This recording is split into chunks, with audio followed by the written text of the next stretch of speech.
के बाद तलवार ऐसी लटकी हुई है कि जो आज मोश रखने पर आपकी हत्या की जा रही है, आज मटका छू लेने पर आपकी हत्या की जा रही है। और आपको याद नहीं कि बाबा साहब को पहुंचाना, आज जिस संविधान के बचाने की बात हो रही है, संविधान सेवक की जिसकी बात हो रही है, उस संविधान के बनाने के लायक किसने बनाया?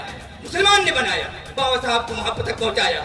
इस बात को हमारा समाज, मुसलमान कमजोर नहीं है इस मुल्क में। ये कोई चाहे कि मुसलमानों को मिटा दिया जाएगा, मुसलमानों को खत्म कर दिया जाएगा। मुसलमान सिर्फ एक निशाना है, मुसलमान सिर्फ एक निशाना, बहाना है। मिटाना दलितों को कहलाता है। इसलिए आज पूरी दुनिया इस बात रिसर्च कर रही है, मुसलमान जान देने के लिए क्यों इतना उतावला रहता है।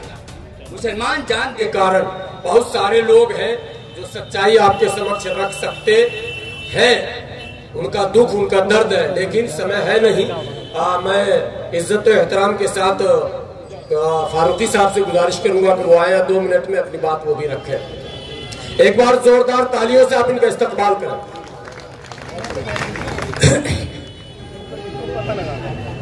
आज की सभा के मुख्य अतिथिगण और सभी सामने बैठे हुए दोस्तों, साथियों, सभी को मेरा आदाब, सलाम, सत श्री अकाल। मेरे दोस्तों, मुझे तकरीर नहीं करनी है क्योंकि तकरीर और स्वागत ही में हम लुटते चले आए। पूरी रात तकरीर हो रही, दे स्वागत, दे फोटो, दे स्वागत, दे फोटो। इस आर्जी और टेम्परेरी भाव में हम अभाव होता रहा, लुटते रहे। तो इससे बचने की कोशिश करें, इससे बचने की कोशिश करें। फोटो शो के चक्कर में हमारे लोग नेता नब्ज हमारी पकड़ लिए कि हमें माला पहना करके और ये जूते खाने के लायक हो जाते हैं। ये फोटो खिंचवा करके और हमारे फोटोओं की पूजा करने के लायक हो जाते हैं। इसलिए इन चीजों से बचने की कोशिश करें। अपने एक नेता को वो आगे बढ़ाएं।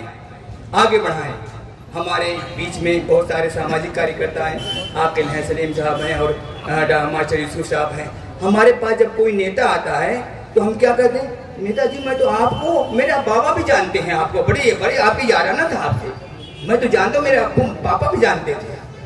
तो अपने रिश्ते को इतना मजबूर करते हैं जबकि वो पूछने वाला नहीं, समझे नहीं। बहरहाल ये है कि बहुजन लूटा जा रहा है और चैन की नींद सो रहा है।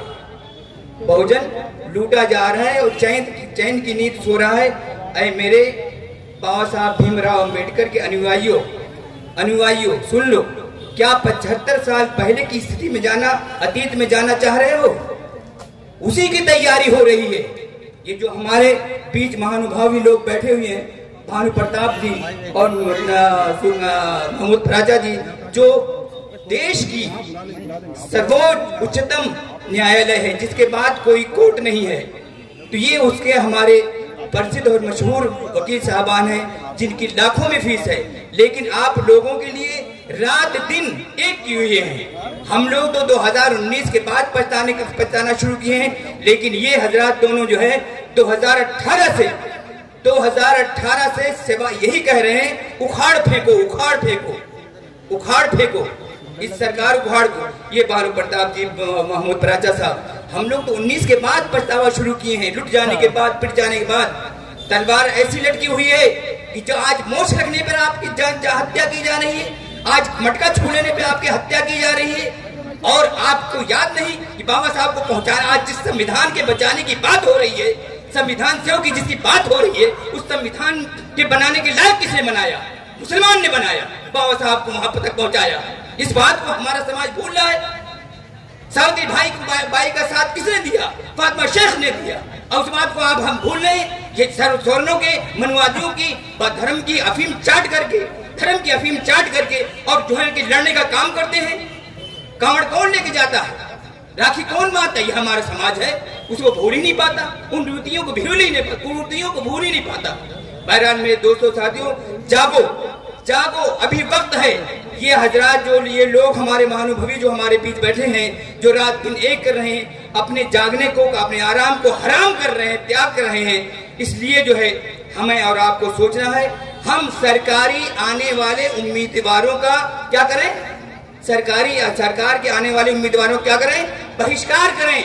हम अपने बीच से प्रतिनिधि को चुन करके भेजेंगे। ये धरती सुंदर नगरी की क्रांतिकारी की धरती है, जिसने केजरीवाल जैसे ठग को पैदा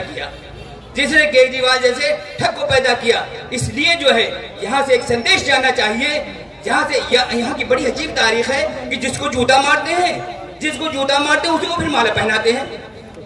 ये सुंदर नगरी की बड़ी अजीब तारीख है कि जूता मारते हैं, इलेक्शन से पहले गुस्सा करते हैं और फिर इलेक्शन आता है तो उसे कंधे उठाए फिरते हैं, फिर जिता करके माला पहनाते हैं। बड़ी अजीब बात है।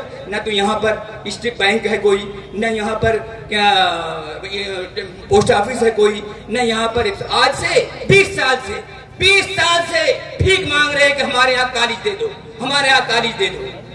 कॉलेज नहीं, यहाँ पर क्या ईदगाह मांगते लोग जो है थक गए, लेकिन नहीं। बहरहाल यह है कि इन बातों को सोचो, गौर करो। जो हमारे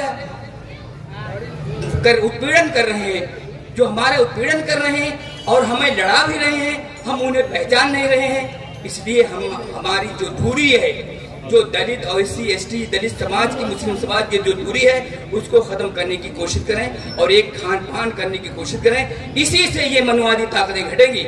आपका इस्तेमाल होता है, आपका यूज होता है। जितने भी दंगे फसाद होते हैं, कोई भी स्वर्ण जाति का लेकर के नहीं आता है, वही हम ही आप लड़ते हैं। और मुसलमान कमजोर नहीं है इस मुल्क में। ये कोई चाहे कि मुसलमानों को मिटा दिया जाएगा, मुसलमानों को खत्म कर दिया जाएगा, मुसलमान सिर्फ एक निशाना है, बहाना है, मिटाना दलितों को है। ये सोच लो आप, ये सोच लो। मुसलमान कोई मुटार कौम नहीं है। इंडिया गेट पे जाके देख लो, 91 में 63,000 है। 91 में 63,000 मुसलमानों की कुर्बानी और बलिदान दिया हुआ है। किसी का मुसलमान मुहताज नहीं है। इस बात को दिल और दिमाग से हर कोई निकाल दे। मुसलमान मरता है तो शहीद होता है, बचता है तो गाजी कहलाता है। इसलिए आज पूरी दुनिया इस बात रिसर्च कर रही है, मुसलमान जान देने के लिए क्यों इतना उतावला रहता है। मुसलमान जान देने के लिए क्यों इतना उतावला रहता है? क्योंकि उसके सामने दुनिया और आखिरत की फिक्र होती है। इसलिए मुसलमान मरने से डरता और घबराता नहीं है। मुसलमान कोई वो फूस नहीं है जो फूक दिया जाए, या खीर नहीं जो खा के हजम कर दी जाए। इसलिए जो है मुसलमान सिर्फ एक बहाना है, सिर्फ एक निशाना है। दलित समाज को, SC/ST को, BC को उसी दौर में पहुंचाना है, उसी दौर में बाबा साहब से पहले वाले दौर में पहुंचाना है। ये जो कुर्सियों पे बैठे हो आप, इस जो बाबा साहब के संविधान ने दिया है, इसी को छीने की पूरी तैयारी हो रही है। इसलिए मैं अपनी बात को खत्म करता हूँ। जय भारत। एक भाई हमारे, उनको जरा कुर्सी पर